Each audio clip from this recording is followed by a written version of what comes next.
So now it's time to introduce the chair of today's session, who is Sofia Labadi, Professor of Heritage at the University of Kent, with whom I've been the pleasure to work with since the beginning of my PhD at the University of Kent. So Sofia, welcome, and the floor is yours. Thank you, Francesca, for those very generous words. Thank you. Welcome, everybody, to this session on the creative industries and tourism beyond economic development, which, as Francesca said, is day 6 of the conference. And I hope the conference has been very useful and engaging and challenging so far. So the key question that the organizer asked is, and I will read it, how can we unlock the potential of heritage to develop a more inclusive and sustainable economic models, considering a wide range of quality of life elements, such as spiritual fulfillment, happiness, and human solidarity. End of the quote. So tourism, as we all know, is one of the most affected sectors of the COVID-19 pandemic, with airplanes on the ground, hotels closed, and travel restrictions put in place in virtually all countries around the world. So we're talking a lot about how to build back better after COVID-19 and how to contribute to Agenda 2030 when building back better, using tourism as a means for building back better. So I want to start our session with highlighting 3 challenges related to tourism and the creative industries. There are some of the challenges that are discussed in the book that you have on the screen called The Cultural Turn in International Aid, which I edited last year, which has been published by Routledge. So the book considers international projects on heritage and the creative industries funded by international aid, as is the case for most projects discussed during this Praxis conference. So the first challenge is how can different actors use tourism in a positive force and as a positive force when it is usually externally driven. For instance, one chapter of the book, The Cultural Turn in International Aid, taking the example of Cambodia, explains that several artistic performances and several creative industries NGOs aim to promote civil rights and the growth of civil society. However, in reality, these theater groups did not achieve these, as their artistic performances are set up in decontextualized setting. They are directed towards foreign audiences, and they are staged within Western-style theaters. And basically, the conclusion of this chapter is that the creative industries in Cambodia have been kind of destroyed because they are made towards a Western audience. The second challenge is how can tourism-based projects contribute to the well-being of locals when locals are too often excluded from meaningful participation. I think this is going to be a thread of today's discussion, and I assume this was a thread of last week's discussion and presentation as well. I discussed this issue at length in the conclusion of the book, The Cultural Turn in International Aid, drawing from my own bitter experience. When I edited the book, I helped some community members from northern Mozambique to apply for so-called community-driven call on tourism development. However, it soon became clear to us that the funder, who was from the UK, was only paying lip service to community participation. And that was quite a bitter experience, because actually the funder had gone to northern Mozambique and said to community member that it was a project and it was going to be a project for them. So they were quite disappointed. The third challenge is how to move from a purely economic consideration of the impact of tourism and the creative industries towards less financial goals. And I think this is where the question as by the organizing is all about. Some chapters from the cultural turn in international aid explain that most international aid projects on heritage and the creative industries focus on demonstrating the significant economic impacts on locals. However, in most cases, the official figures of the contribution of the creative industries on the economy are inflated. In other words, they are not correct. This inflation of the economic contribution of heritage tourism and the creative industry is something I've called the new orthodoxy because it is so widespread in the field.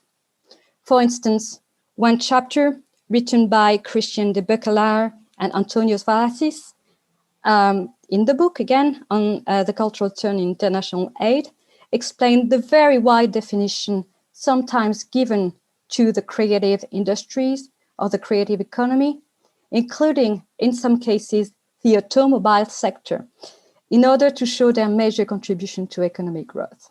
So I encourage you to read that chapter, which explains that we include as many sectors as we want in the creative economy or creative industry to prove that they have an economic impact.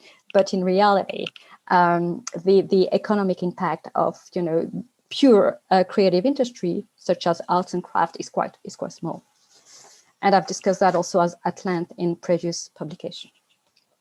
So to discuss our main question today, the one I've started my presentation with, as well as the challenges that I've just presented and other challenges, we will listen to 3 provocations before moving into the breakout rooms. The first one will be delivered by Stephen Meaton, Professor of Early Prehistory at the University of Reading in the UK. The second provocation will be given by Cesar Bita, underwater and marine cultural research scientist in Kenya. It will present one of the 29 projects of the Rising from the Death project. And our third provocation will be delivered by Leila Bengassem, a socio-cultural entrepreneur from Tunisia. So Stephen, the floor is yours. Thank you very much for having listened to me.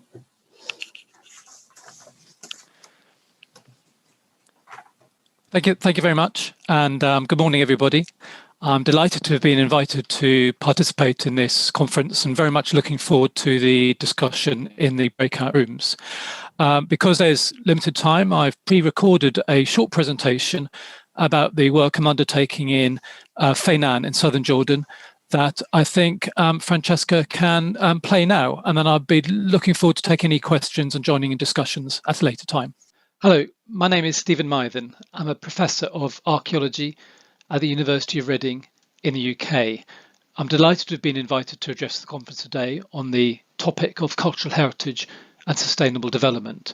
And I'm going to be providing an overview of a case study of work being undertaken in Feynan, southern Jordan. In this image, we're looking across the landscape of Feynan with the village of Gregora marked and the smaller village of Feynan. There's scattered Bedouin tents across the landscape, resulting in a population of perhaps around 5,000 at maximum. The region has a traditional Bedouin tribal structure. It is a region of considerable economic impoverishment. In 2004, more than 50% of the population was identified below the poverty line. By 2016, this had increased to over 70%, and I expect by 2021 it has increased even further. There are 2 routes to poverty alleviation. The first is from irrigated farming that began in the late 1990s and is now quite substantially established in Feynan, but whether it has had any substantive impact on poverty is questionable. Secondly is tourism, which really began in 2010 with the construction and opening of the Feynan Eco Lodge. Under the inspired ownership and vision of Nabil Tarazi, the Feynan Eco Lodge has won over 20 international awards and had become an economically viable business by 2016. It provides employment for some members of the local community and income to others via its supply chains, but many members of the community argue that they receive absolutely no benefit from the increased tourism. It caters for the high-end market, mainly wealthy Western visitors and corporate functions. Of course, today it is closed because of the total collapse of tourism in Feinan due to the pandemic, and it will take many years to return to normal business and economic viability. There will need to be a considerable effort to reattract tourists to Feinan, to the Eco Lodge, and to other Bedouin-led tourist initiatives, such as trekking camps. Now, most tourists coming to Feinan in the recent past have been for walking, for solitude, for nature. Very few of them have referred to the remarkable archaeology of Feinan. That is both unfortunate, but provides an opportunity, because Feinan has one of the most remarkable architectural landscapes in the whole of Southwest Asia. In the centre of this photo, you can see my own excavations at the Neolithic site of WF16 that first drew me to this region, and a range of the monuments throughout the landscape from the earliest Paleolithic period through the Neolithic Bronze Age into the Roman and Byzantine. It's got a wealth of attractions for tourists who want to explore ancient culture. Western archaeologists have benefited enormously from this cultural heritage of Feinan through their archaeological excavations, which has developed their own careers. The local community benefited while excavations were underway by providing workmen and food and so forth. But once the excavation finished, there was no ongoing benefit for the local community. So the key question is, how can we use Feinan's cultural heritage to support sustainable development for the local community? That is the key objective of the Feinan Heritage Project. That consists of a sequence of initiatives that began in 2016 and remain ongoing, which began with developing a local museum as the foundations for attracting eco-tourists into the area, then expanding the notion of the museum to have a more direct benefit for the local community, and which is now establishing a business enterprise based on cultural heritage, so the local community can gain direct economic benefit from tourists visiting Feinan. With regard to the Sustainable Development Goals, we're hoping to contribute to number 8, creating decent work and economic growth, and to number 5, creating gender equality. The Department of Antiquities had constructed a museum, but had been left as an empty shell. And consequently, we were able to construct exhibitions about the archaeological sites. We built a large-scale model for Feinan, marking where these on the landscapes. We're gradually putting display cabinets of artifacts in. Accompanying that, we've produced a guidebook, a celebration of the archaeological sites in Feinan, and a website. And these are all providing the foundation for encouraging eco-tourists into the region. This was well received by the Ministry for Tourism and Antiquities. Here we can see the opening event in March 2017 that attracted a large number of dignitaries from the region, many of whom were making their first visit to Feinan and their first acquaintance with its remarkable cultural heritage. The next Feinan Heritage Initiative is called Our Past, Our Future, and this is undertaken as a collaboration between the institutions listed there. It aims to develop, to mould the museum into more of a community base. It seeks to do that by extending the museum display to cover recent history so that local community has a more of a connection with it, to provide a wall hanging made by the local Bedouin women to tell their own history in their own way.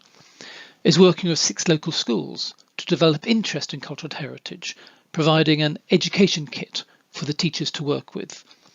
It's building a Feinan Heritage walking trail to take the museum out into the landscape, providing digital models for inaccessible sites, and developing a plan for turning the museum into more of a community hub. We can see an image for that plan here. This vision has been developed by my architect colleagues working with members of the local community. We hope to pitch it to the Ministry of Tourism and Antiquities in the near future for their approval. And should that be received, then to secure funding so it can be implemented. So if there's any potential sponsors out there who'd like to support these developments in Feinan, please do get in touch. The next initiative is called Archaeology into Business in Feinan. This will be undertaken by 4 institutions as listed there, and here I particularly want to stress the leadership role provided by the Jordanian NGO Future Pioneers for Empowering Communities, and also the particular contribution of Nebras Masalamani, who's been a real driving force behind this initiative. It aims to establish a women's cooperative in Feinan to make handicrafts to sell to tourists, and for that cooperative to be owned, led and managed by the women, for it to draw on traditional and modern techniques of handicraft manufacture, and for its products to be inspired by the archaeology of Feinan, to be handmade and unique to this location.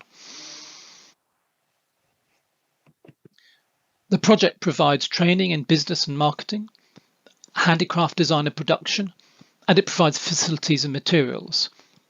The Feinan Heritage Women's Association has been registered in Jordan as from January 2021, and it aspires to develop jewellery made in copper and embroidered items, pottery, Bedouin cafe, and have an online sales platform, as well as a display area for visitors to meet the women making the objects and to make purchases in Feinan itself. None of these initiatives will have any impact until the global pandemic ends, international travel to Jordan can resume, and tourism increase once more in southern Jordan.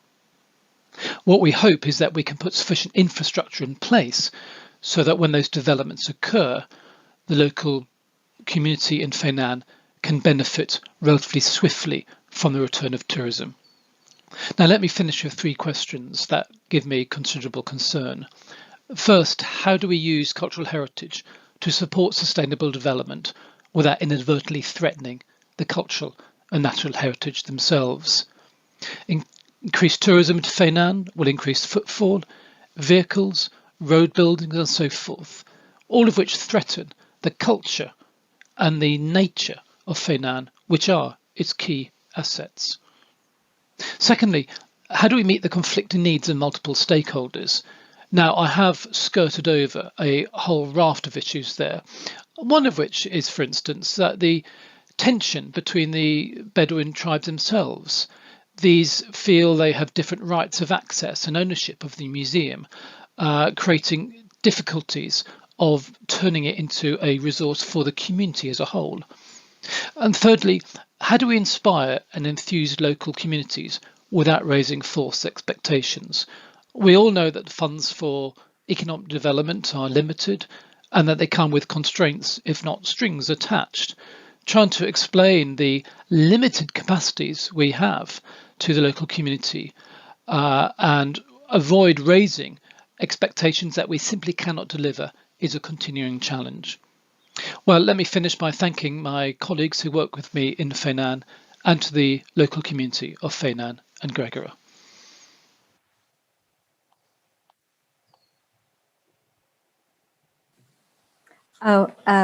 Thank you very much, Steve. And now we're going to listen to Cesar Pita, underwater and marine cultural research scientist. We'll keep the question for after all of the presentation. The floor is yours, Cesar.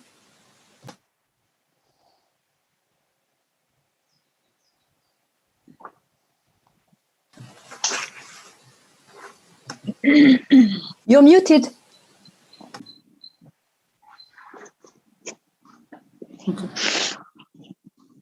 Thanks, Cesar. We can hear you now. You hear me?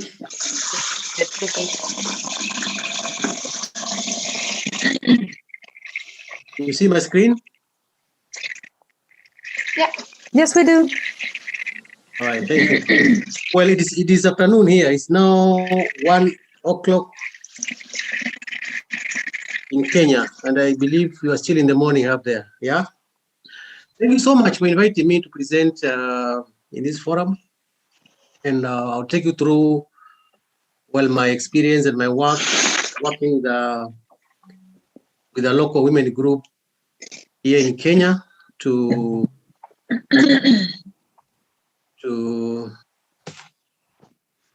develop cultural heritage for sustainable development through the March to Discover in Media Creek project through the Rising from the Depth network.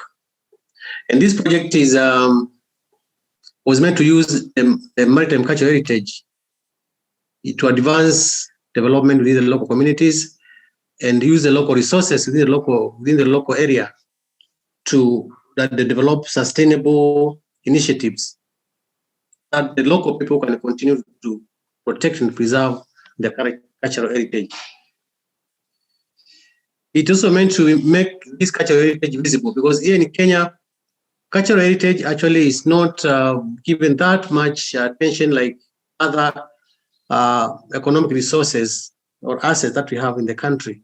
But through this project, we look forward to ensuring that at least we can highlight the importance of maritime cultural heritage, and that also the local people have a stake and have the capacity to manage and protect the cultural heritage.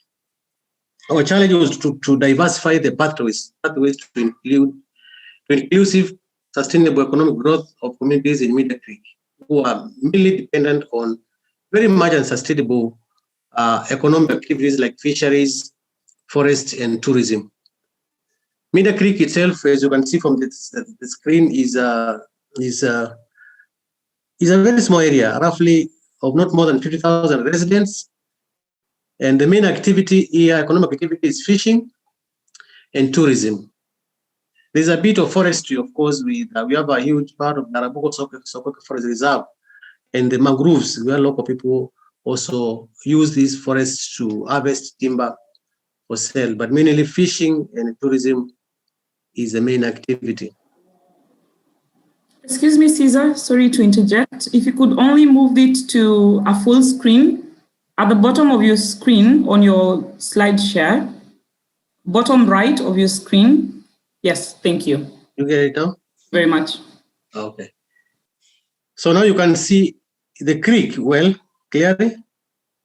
So this area here is our working area, where we have the mangrove forests, we have the sea, we have some ecological sites, we have the forest, and the local people here depend mainly, as I said, on tourism, where we have traditional canoes riding in. We have the mangroves, where locals also harvest the timbers for sale, and mainly fishing as the main activity, the main economic activity for the locals. But through this project, then we were able to come up with sustainable livelihoods for the people that we initiated through working with the communities, involving them in the identification of these livelihoods, and also identification of their value, the values that they attach to the cultural heritage in the area. And in fact, I can take pride to the involvement of the community as the key that led to the success of our project, because we were able to tap in on the local knowledge of the local people. There have been these people, the local communities, the women groups, the youth groups, have been interacting with the forest, the mangrove forest, they've been interacting with the sea, they've been doing fisheries, and they have been trying to undertake environmental conservation measures to ensure that their cultural heritage remains with them and they can still take advantage and use it for their livelihoods. But now with this project, we took advantage of their knowledge that they knew and they are aware of how to protect, how to preserve, and then we trained them more, and now they are able to, in fact, to create livelihoods. They are able now to make a living out of this heritage. The main challenge, of course, is as the earlier presenter said, cultural heritage is not given that much attention as one of the economic assets in this country, and it is an untapped resource. There is so much potential in cultural heritage in Media, which is yet to be tapped. The local policymakers in this country and also within the local governments have no knowledge of best sustainable conservation practices that the communities have, that they can use. They also lack an understanding of how heritage can be turned and packaged into an economic resource.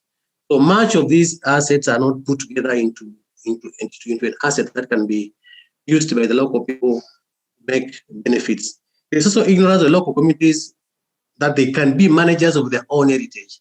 So these are the challenges that we encountered at first.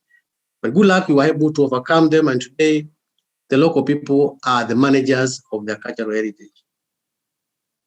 We have come to learn a lot, in fact, from this project and from our work with the local communities, that we have been able to very clearly and have a very good understanding that there's a lot of heritage within the communities that many people are not aware of.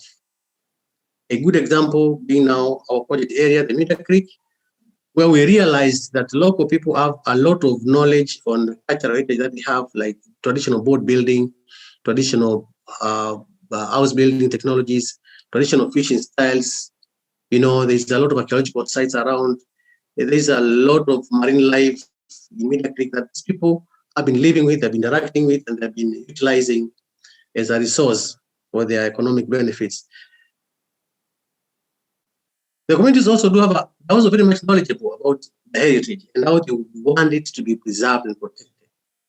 In most cases, managers of heritage normally fail because when we go to protect heritage, we take we go with that mind that this is the best practice, and we fail to acknowledge that the local people on the ground there, they have a lot of knowledge, and they know, and there's a way they want to see the heritage protected. So we fail to take that knowledge into account, and in the process, most projects normally fail because the local people don't see the recognition and don't see the ideas being brought on board during strategizing for protection of heritage. Also, we learned that heritage in Mida is a resource that can be sustainably utilized for posterity and that can create benefits for the local people.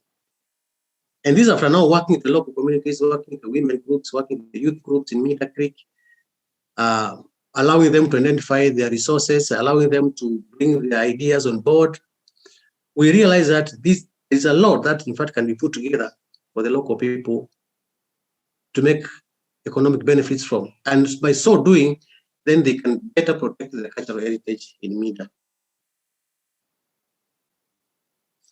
There's also the idea that traditional communities have traditional methods that they have been using for ages to ensure the heritage is protected, from intangible practices, from belief systems, and even from the activities undertaken within the creek.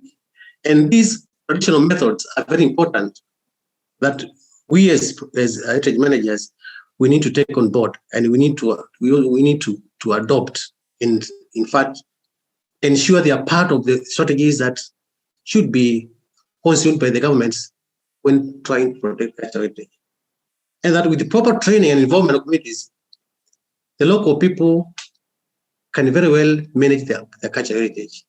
The local people in Meter Creek, the women groups in Meter Creek, the youth in Meter Creek have become managers, and now the heritage in Mida is being protected very well.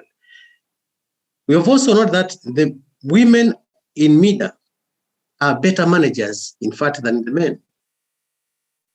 From working with them for the last 1.5 years, the women have taken more time, they are more careful, they are better organized than the men with Meter Creek. So they are better managers, in fact, I can say.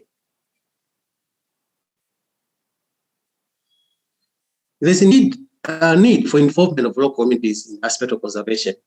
And I've noted that within our project, women normally, I can say, were marginalized a lot. The men used to control everything in the families. Women were not given out of space, either to do business or even to engage themselves in activities outside the house. But from the project that we are taking at Meter Creek, we are now saying that attitude of men is changing towards their wives and even towards the young women. there's a bit of equality now coming in. The men are now respecting the women because the women now, through the initiatives that we created in Media Creek, the women are now becoming economic directors in Media Creek. They are making money and bringing money to the family. Unlike the case whereby it's only the men who used to do these things. So in this project, the husbands of the women group that we're working with have changed their perceptions and allowing the wives more autonomy and space.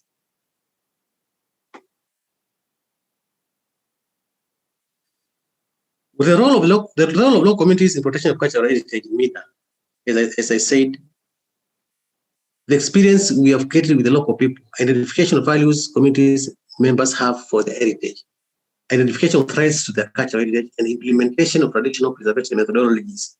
These are the strategies that we employed when we were beginning our project. Talking to the local, discussing with the women groups and women people identifying their values of heritage, identifying the threats that they see every day.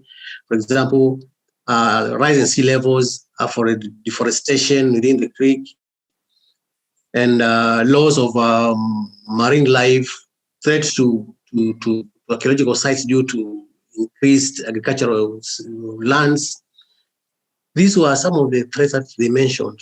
And then in implementing the preservation methodologies, and the local people themselves brought in ideas how they wish and how they want this cultural heritage to be preserved and protected.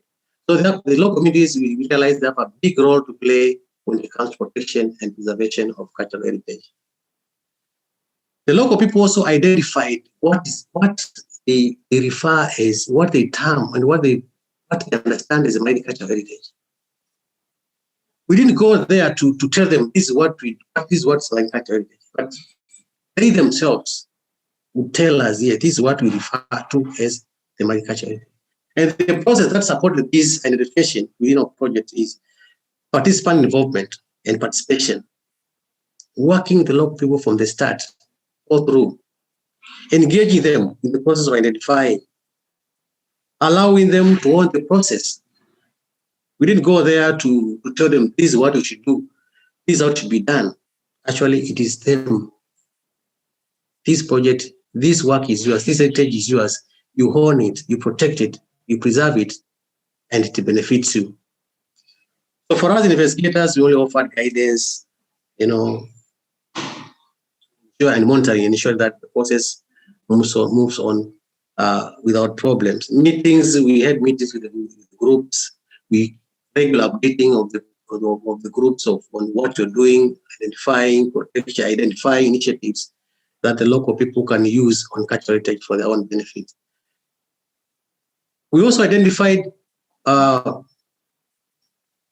economic ecotourism ventures with the local people. What do they do now that is of tourism value? And how better can they manage these ventures? What are the threats to their cultural heritage? What else can be done in Media Creek to create more value, to create to create an economic benefit to the local people? In so doing, we were able to identify a number of initiatives, for example, butterfly farming through the mangrove forest in Media Creek. And as you can see, butterfly has become one of the major success projects within Mida, and the women are able to sell a lot of these butterflies and make a lot of money. We also introduced organic farming because we looked at what these groups were growing in Mida. What else can be introduced to ensure there is better protection? They don't go to cut mangroves, forests. They don't go and clear more land and destroy the archaeological sites. So organic farming organized within their homes, creating money and ensuring food security within the local communities. Introduction of traditional dhow raising, dhow sailing, canoe raising, canoe riding within the creek, whereby improving tourism in the creek, in the Media Creek. And these projects being owned by the local women, the other local groups, like the youth. who are brought on board to be able to ride the canoe, the tourists to the creek, and the women engaging in organic farming,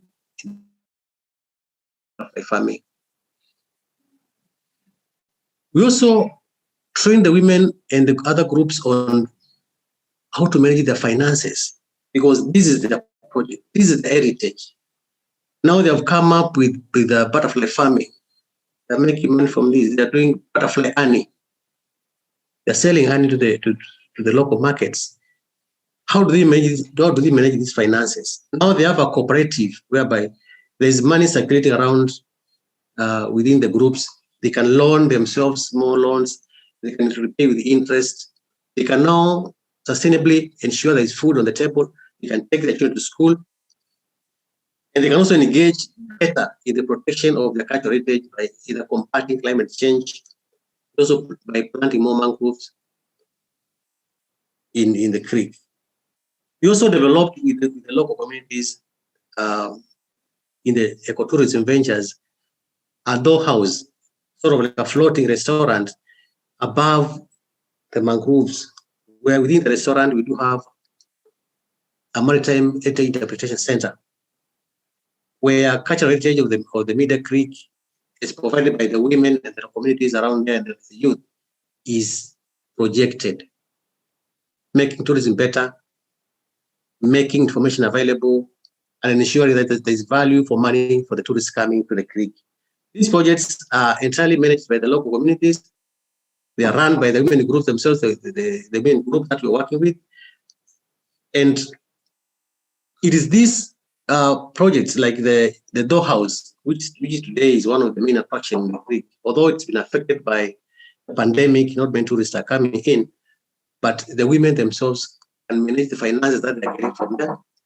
The women themselves can now actually create employment, employing people in the interpretation center and in the restaurant. The alternative additional livelihoods created from the cultural heritage in Media Creek, how do we identify them? We allow the groups and the local people themselves to identify what they have that can be turned into an economic venture. For example, as I said, beekeeping, where they can sell like the mangrove honey, sustainable fish technologies that are not detrimental to the fishery, basketry because of the plants and the palms that grow within the creek, and these are available cultural materials within the creek that they can be propagated and they can be made better, they can be packaged, and with the ideas of the local communities and our training, then today Media Creek local communities are able to sustainably do fishing, keep bees and sell butterflies and make a living from their cultural heritage. Cesar, sorry to stop you. It's fascinating. Can you have 2 minutes, please? I'm just very, very conscious of time. Yes, you can see the climate change. The women, the groups also make a living from they're selling the mangrove seedlings, so they can plant more seedlings, for which eventually go for reforestation in the creek. Tourism, as I said, economic resilience, packaging of cultural heritage into economic generation ventures, where the canoe excursions, boardwalks, basketry, mangrove seedlings, they've been making. You can see the figures there. They've been making lots of money. That's a restaurant that is floating in the creek, the boardwalks, the canoes, and a lot of money is becoming to the local people. And from these benefits, then the local people now have interest to protect the heritage. There's also international recognition, and this the local governments, the regional governments, and even the international, realizing the role of local communities in the protection of marine cultural heritage. We've also developed a platform whereby the local communities can project what they have in Media to the global community in a website where you can access the project, the women groups, activities of Media Creek, and how involvement of local people is helping in the protection of cultural heritage in Kenya. Thank you. Thank you. Oh, thank you very much, Cesar, for this really fascinating and quite intense presentation. We're now going to listen to our last provocation, which is going to be delivered by Leila Bengassem, who I already introduced her, is a social cultural entrepreneur from Tunisia. Leila, the floor is yours. Thank you, Sophia. Very happy to be with you. I'm going to try and share my screen first. So first, good morning from sunny Tunisia. And I want to thank the courageous organizers for putting my name on the program. I'm probably the most unacademic person here. But I'm going to share a little bit of my work. I used to be, in my first life, I was an engineer, and then I decided to start my company, Bluefish, because I like blue and I like fish. And mainly, I became obsessed with social entrepreneurship, and also I felt that there was so much to do in heritage and culture, and the opportunities to create positive impact are underestimated. So my slides are not moving. Okay, so in the beginning of my work revolved around helping artisans export their products, and of course, in doing so, I discovered amazing small businesses with people carrying legacies of 4 or 5 generation of know-how, which I thought should be used to improve territorial marketing, but of course, making the legacy is not enough. Most of them needed entrepreneurial skills, needed to keep a cash flow, understand the market, write an email, and even this was not enough to keep the legacy. Tourism needed to be part of it. We need to have an integrated, more inclusive tourism that can contribute to the preservation of all these beautiful arts and crafts. So I decided I'm going to start a guest house in the Medina, which is the historical urban part of Tunis. And this was by buying a 15th century home. And it was a very long story, restoring and getting the permits, and also finding the money through a revolution. But finally, it's started, it's done now. It's a social enterprise, and we reinvest all of our profits in the community. The beginning, it was a little bit complicated to share such stories, but of course, I mean, you can see it shows the mixity of our Mediterranean, African, Arab culture, with a lot of arts and crafts that have migrated and sitting together in the space. We shared a lot of stories, and on our first year we got 40 nationalities visiting, but also all of our team are from the community. All of the team members are neighbors. They learned a lot from work, and I'm very proud of their development. But I'm also more proud of what they have given to the business. And thanks to them, we are Traveler's Choice of the Year for 5 consecutive years. Of course, guests are very important. They keep the business going.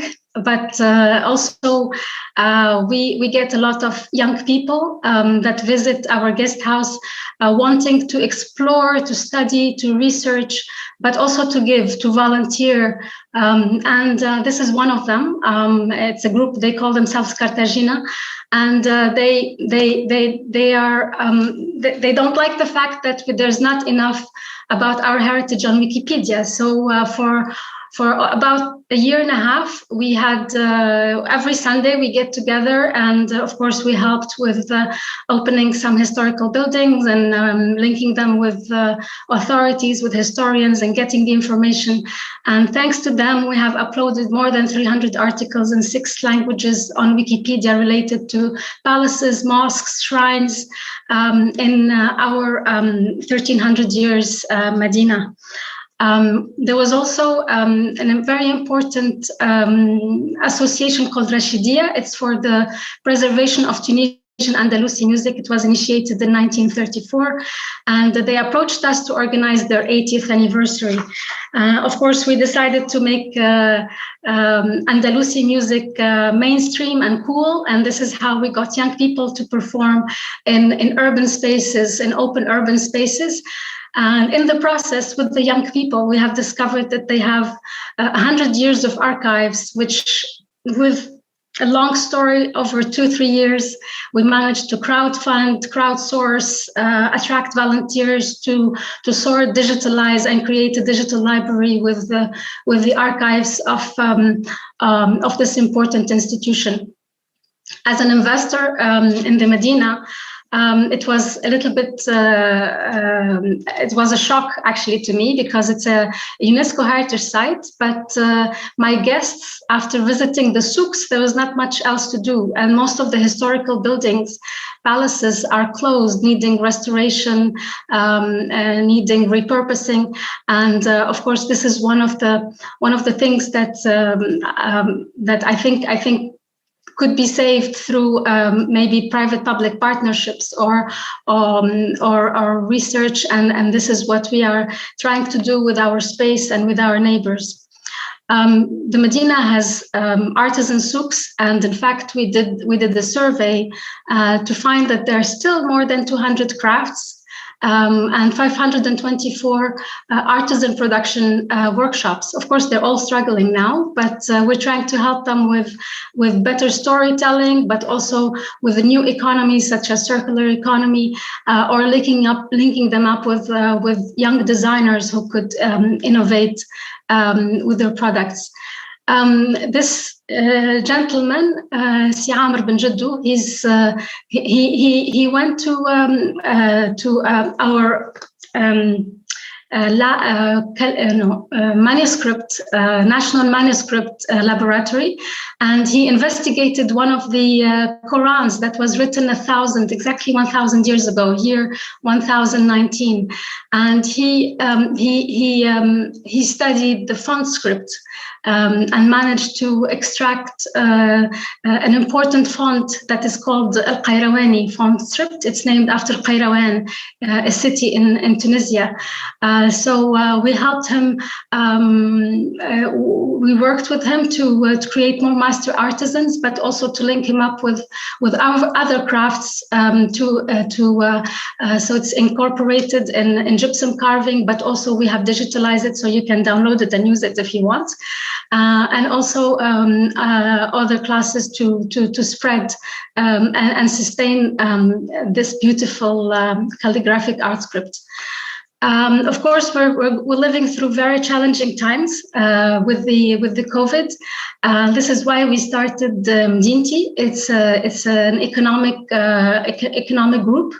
So all of us micro businesses in the Medina, guest houses, cafes, restaurants, artisans, we came together under one umbrella. We hope to become a lobby to improve the visibility of the treasures that we see every day and we want to sustain, but also we want to work on all the opportunities to make the Medina safer, more attractive, but also creates positive stories for our capital and opportunities for our youth. Thank you. Thank you very much, Leila, for this really inspiring presentation. We've received a number of questions. I'm conscious of time, so I will ask a few of the questions, and I apologize for the question that I will not select, but maybe there will be an opportunity to discuss them in the breakout session. I will start with a question for Steve. We've received a number of questions. For you, Steve, have you been working with the community to create the guided tours of the Antiquity Museum and the handicraft there? So basically, I think the person asking the question wants to have a little bit more information about community involvement. Please. Thank you. Thank you. That certainly is on our agenda. but we need to ensure that the infrastructure is there for the guides first of all. So we are building a heritage trail with signposts and information boards in the landscape, very discreetly placed, so that when the guides can take people around, they know what to present and what to show at particular places. And equally with the museum, and when the handicraft workshop is open and developed, that will also be a centre for guides to show. But this is all delayed by the pandemic at the moment. I've not been able to go out to Jordan since last February. Everything's running behind time. So that is on our agenda, but it's going to take another year or so to actually implement once we've got the infrastructure in place. Okay, thank you, Steve. And another question for Steve, and also maybe Leila as well. How do high-end tourism initiative, I have the impression, Leila, it's also your market, and the low-end initiative involving everybody go together? So basically how the high-end market and the local communities involvement work together, if you both could share your idea on that. Let me make a very brief comment. The Eco Lodge development that's owned by Nabil Tarazi, that focuses for high-end international Western visitors and so forth. And many independent travellers who would think as the normal category for ecotourism, they simply can't afford to stay there. It's out of their market. But the local Bedouin community have set up their own trekking camps and their own camps. And we're very keen to support those with our developments because we think they'll bring other types of travellers into Feinan, which will probably give more support to the local community than would those who are staying at the hotel itself. Also, a policy of the Jordanian tourism has been to encourage tourism within Jordan itself by the local community. Still fairly wealthy, but Omanis travelling down from the city into Feinan for a period of time. So we also are interested in trying to encourage local in-country tourism as much as the international tourism. Oh, thank you. Do you want to add anything, Leila?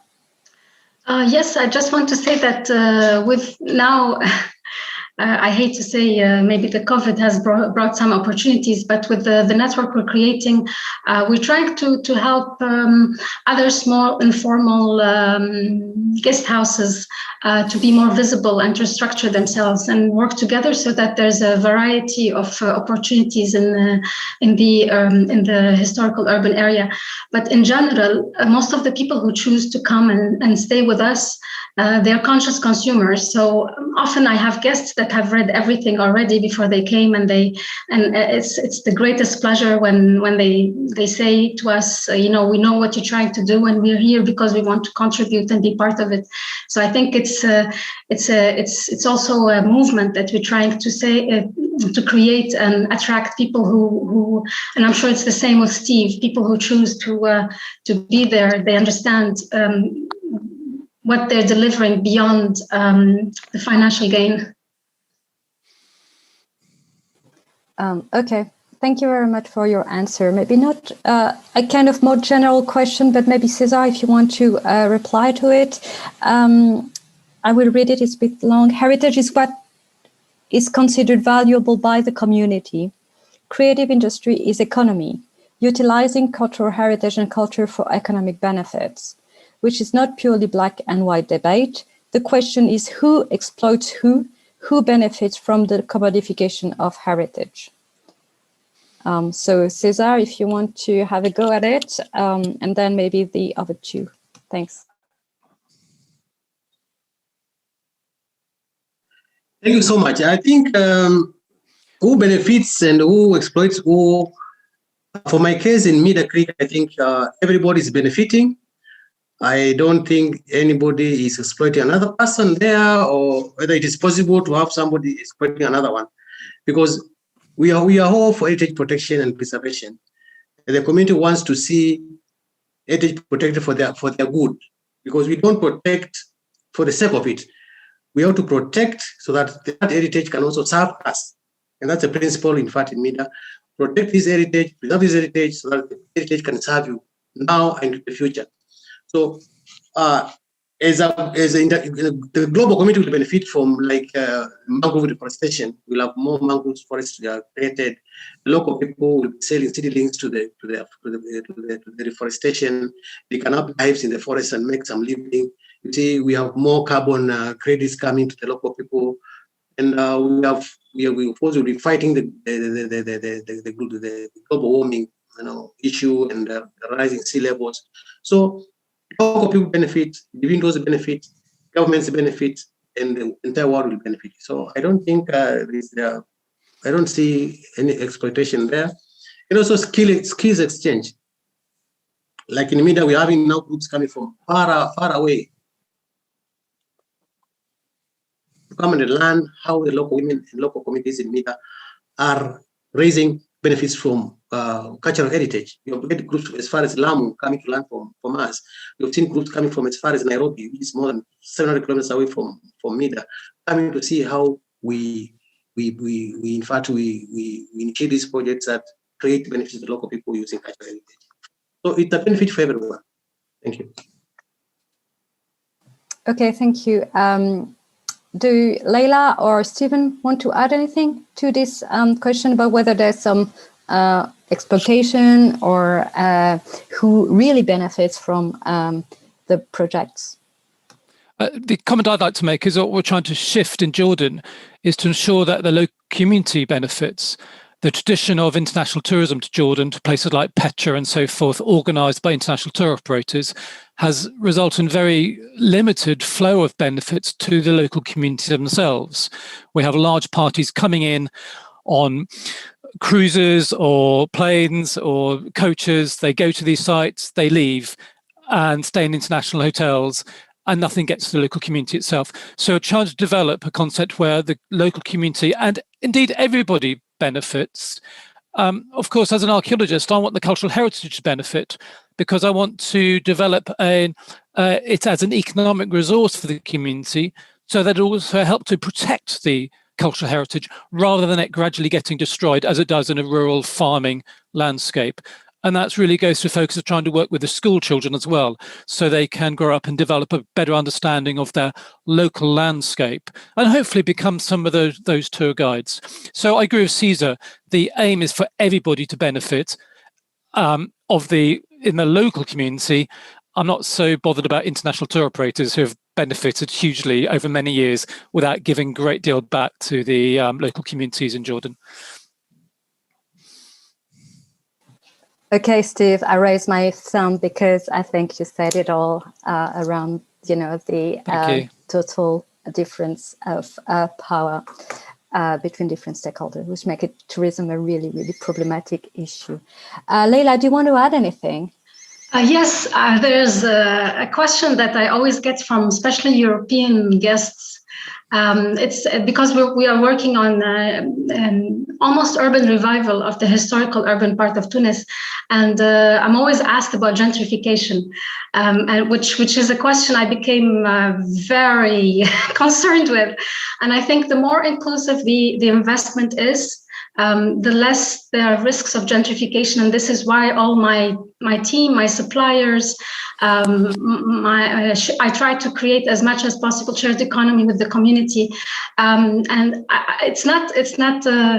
I'm not making it sound easy, because it's not necessary that you'll find the required skills. So almost hiring someone is an investment, because it takes time for them to learn on the job. But I think it's costly in the beginning, but it's the best way to make the business sustainable within the community. Okay, thank you very much. I just have one last question, and then we'll move on to the breakout rooms, because it's one of my darling questions. I look a lot at the failure of international aid projects and Heritage for Development project, and we actually have a question around that, which is, can anybody wants to discuss what has failed in the project and lesson learned, and what new methods and ways of working came through? Anybody wants to share? I think we've heard a little bit from Stephen about some of the challenges at the end of your presentation, but if you want to add something, or if Cesar and Leila wants to add about some of the failures that you've experienced and how you can move forward, that would be great as kind of a last discussion. Thanks. Maybe Cesar, do you want to start? Or maybe there's no failure in your project. Your project was... No, there's, of course, there are many failures. I don't know which one to mention.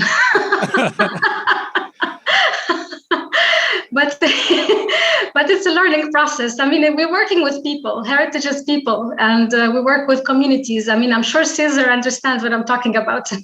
When you work with people, it's well, I'm an entrepreneur, so I'm over positive, and often it's not. Often you run into challenges, and you just need to find ways around them. It takes time to build a community of believers. And I think we need to, in the first few years were very tough, I'm not gonna lie, to get to a stage where there are people who understand what you're trying to do and become part of it. If I can make a brief comment, I think it's very easy to list failures because loads of things don't work. You try things and they just don't work because the obstacles are just insurmountable, and I could give you a whole list. What's more difficult is to measure the successes, because I think, as Cesar was explaining so well, you don't only explain them in terms of economic benefits, but there's also building a greater degree of coherence amongst the community themselves. And I think we've seen that in Feinan, especially with the women working together from the different tribes, which seems to works better than the divisions between the tribes that sometimes arise from the male leaders, I think. And also not only measuring success, but what timeframes are we talking about? With the aid projects that I work with, you know, we have a grant and it lasts for 2 years, and you got a report.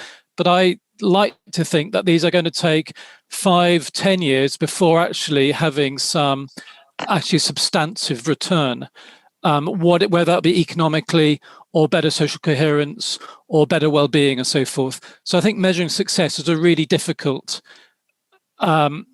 how to devise that. Measuring failure is very easy because loads of things don't work, and you've just got to be very resilient against those failures. Okay, thank you very much for your contributions. So Cesar, do you want to add anything as a closing? Yeah, sure. Maybe I can say probably why many projects normally fail is because we go there thinking that we have the answers. Yeah. I got a PhD, I've got this, and and then you go there and you impose things to the local people. They will say, no, we've been here for all these years. I mean, you can't tell us anything. Have our knowledge. So when you get down there, the local people, let them hone your projects. Let it be, this is ours. Incorporate the ideas. Let them lead the process. Develop that rapport with them and appreciate them. Definitely success will be yours. Thank you.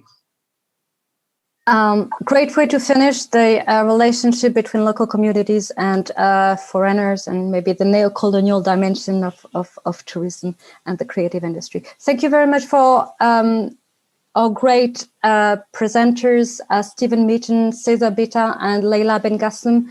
And I believe now we're going to move into breakout rooms to continue the discussion. Thank you.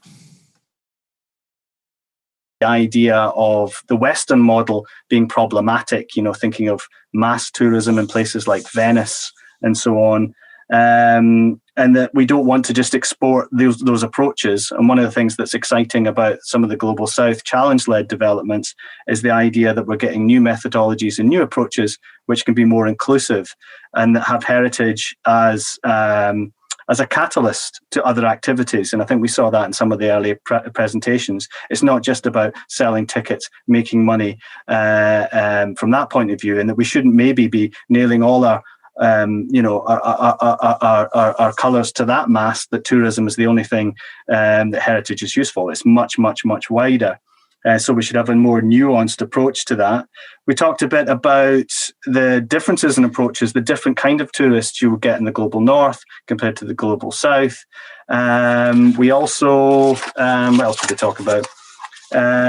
We talked about some problems in some other countries. We had a contributor from the Philippines who was talking about the difficulties in getting heritage into these conversations to help preserve sites, that the government wasn't interested, that tourism was a route for that. We also talked about heritage centres, and I think this came up again in some of the earlier presentations, calling them community hubs, that they actually help communities come together. Again, this idea of heritage being the glue that leads to other activities.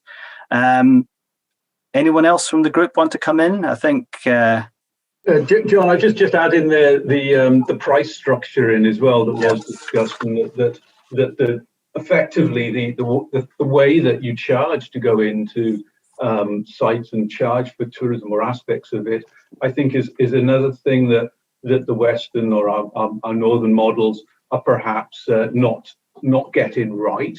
And I think that as the sense of community around sites develops, then kind of the income streams are going to diversify naturally by that. So as you have a multifunction to the places, then you might have a much more diverse income base or way of tapping into those things. And that, we are certainly not getting it right, I don't think, in the North.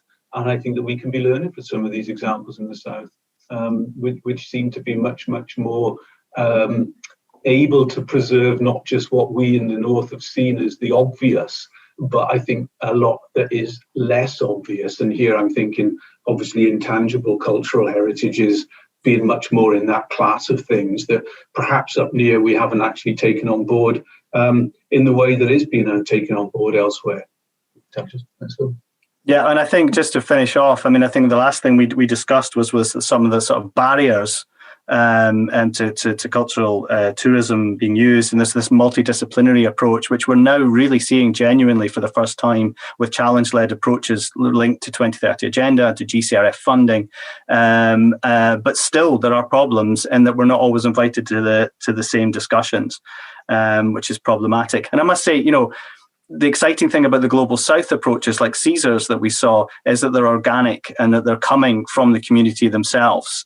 And that's a change in the way that research has been done in the past. It's not about, going in and saying this is how we should be doing things. And I must say some of the things that CSER has achieved and the Bidina Nkazi Women's Group have achieved are way beyond my expectations. I remember going to visit the site a couple of years ago and they were telling me, we're going to build a restaurant here. We're going to put a Dow house here. We're going to do this survey here. We're going to get all the schools. And I thought, this will never happen. Not only has it happened, it's gone beyond my wildest expectations. Again, heritage being that glue that's allowed that community to start doing a range of things, that you wouldn't just say are about preservation. It's about sustainable agriculture. It's about sustainable fishing. They're bringing climate change into it. So it's that thing that drives culture again. I'll stop talking now. I would just like to add a sentence. We talk not only about young people, but children specifically. So that's not the same thing. Local children and their creativity, and how can we integrate working with children, which is a demanding methodologically and in all sorts of ways, but how to include them in new models of thinking and creativity in heritage.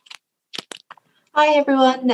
So we had a really good discussion. We started off talking about and agreeing that this kind of Western view of museums, of how we need to apparently teach other cultures and nations of how to do things, how to do museums, is flawed. So we were agreeing on that. And then we started talking about the city of Dundee, which is quite an impoverished city in Scotland that has industrial heritage, and how they are now the UNESCO city of a UNESCO city of culture, and they are rejuvenating themselves from a city that had a high level of deprivation and drug use, but through culture they've helped alleviate this and create a new sense of pride. Please, the Dundee people, correct me if I'm wrong, and they've used this by using community partnerships and cross-sector, leaning on planning to help with this in community forums, and participatory decision-making, and a 30-year plan. But this has been helped by having political stability and quite a socialist model within the city.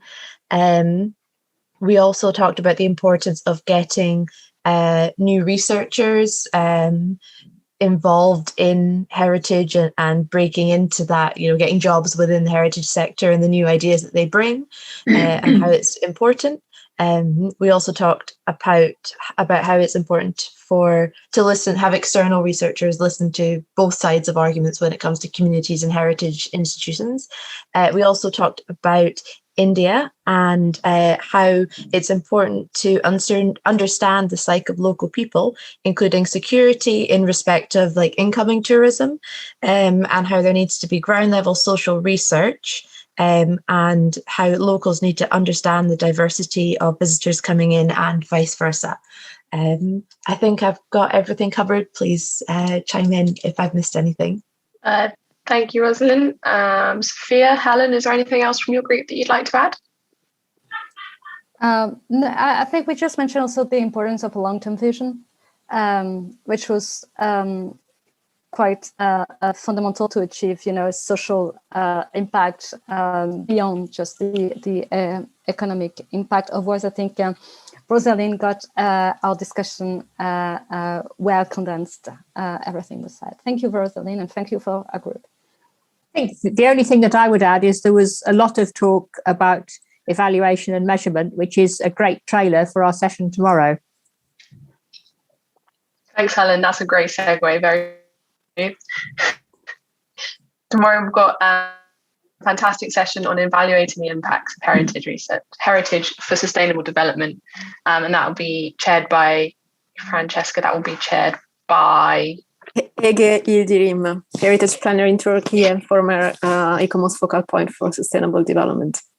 Well, I think we had a very lively discussion, and I think our group actually took quite a different approach, because we started off with thinking about the way that the examples from the presentations all talked about utilising and empowering women, that they seemed to be quicker to grasp the opportunities.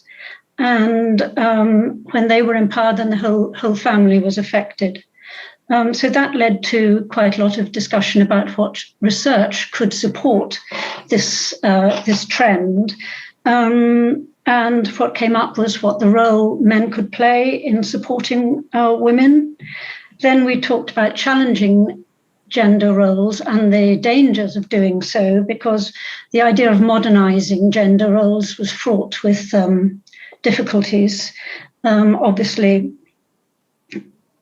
we started thinking that changes in gender roles had to come from within, and that Western models were dangerous. Also, there was the point about post-project follow-up. So if you started challenging these traditional roles in the project, what was going to happen when the project came to an end? So obviously, there was a lot about sensitivity and so on. But there was also an issue there about co-creation, about women's leadership, and what research and policy was needed to support women in this. And one idea was that better networks, particularly south-to-south support networks, might be useful in this respect. The second point that came up was about practical data, and we all liked the idea of the Wikipedia entries, because that was measurable and also, in fact, empowered young people. We thought that was a really good idea. And so we recommended that one. That was Charlotta, thank you. And then finally, we talked about how local communities could be involved in pre-planning, pre-project planning. And this is obviously quite a big problem for funding, getting funding. Again, the question of who makes the funding is absolutely fundamental to this. And the conflict between, or the current conflict, let me say, the current conflict between academic excellence and sustainable development objectives was felt to be a gap between them, and that there was too much box ticking going on, but in the criteria for funding. So I think that was a big issue, and we did discuss that in the context of UKRI, whereas I do feel there are other funds that aren't quite so have such a dichotomy there. So we concluded there that for projects to be co-owned and co-created, the current funding model doesn't allow you to do the groundwork. I think that wraps it up. Does it, Paul? Is that okay with you or with the others? Anything else that people feel that I haven't reflected properly? I think that was a really great notes.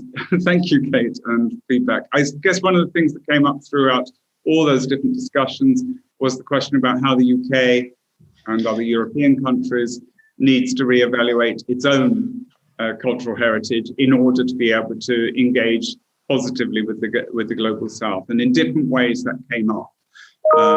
Obviously, that's quite awkward given that we have a cultural secretary who last week gave a talk saying that Britain shouldn't reevaluate its own history through its cultural heritage industries. But I think in different ways, we were all thinking about how our institutions, if they're engaged in sustainable development in the global South, how it's affecting us and how we're dialoguing with them. So it seemed to come across all of those things.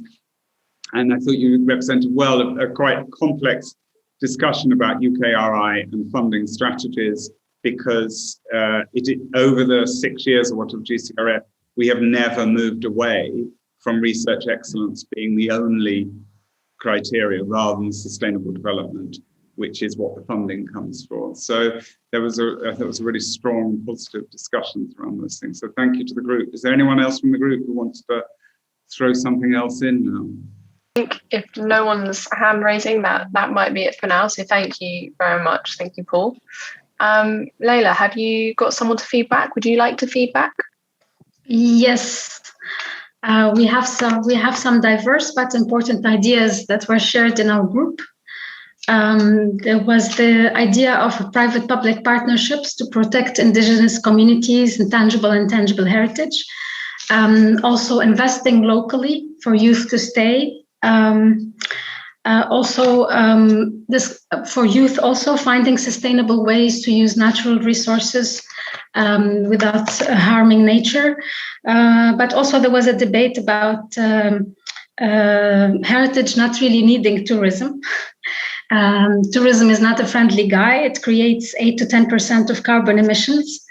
We need to work more on food security and other maybe more urgent issues. Culture also is a dynamic concept. So to preserve it or not to preserve it is a debate. Tourists need to appreciate, not destroy. We need tourists with respect and empathy for the local communities. Also, there was a note in the chat about using local language to improve the inclusion of local community. And there was an interesting note about the funding sources and political orientations that could change and impact the whole preservation model, and also finding the balance between a sustainable financial business model and protecting communities and heritage. There was also a note about if communities are strong to defend their own culture, then a bottom-up approach might be more sustainable than top-down approach. And a final note was that heritage can sustain local communities by giving them skills from the community that they can use to create opportunities for themselves. So please correct me if I forgot anything. I was certainly not very good with keeping up with the chat, but please let me know if I forgot something. Thank you so much, Leila. That was really interesting. I don't know if anyone else has anything else they want to contribute, but if not, I'm going to hand back to Sophia to round up and summarize the findings. Thank you very much. We had some really interesting discussions. It's going to be difficult to summarize all of the findings. I think some of the thing I'll take out is the fact that we really need to change funding. That is also some comments have made in in the publication, the cultural turn in international aid, because local communities do not participate, and doing co-creation and co-creation of project is really, really complicated, the way in which funding is presented. And I really agree with what Paul Heritage said about the criteria for GCRS, HRC, UKRI funding. Is research excellence is quite complicated to involve community right from the beginning. Long-term impacts is also fundamental, not only in terms of the vision, but also the funding. When we apply for funding, we usually have 4-year maximum. And the impact that we want to see is really long-term. I was very, very pleased to hear about women empowerment. But again, that can be quite problematic. And I will again highlight what Kate stressed, which is a fundamental element, is that everything needs to come from the community.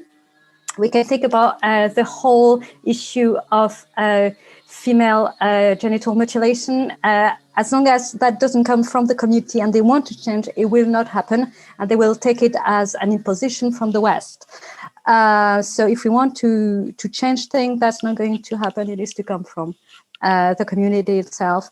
From our group, I really enjoy the discussion around tourists, the fact that we need to educate tourists about locals, but also the other way around.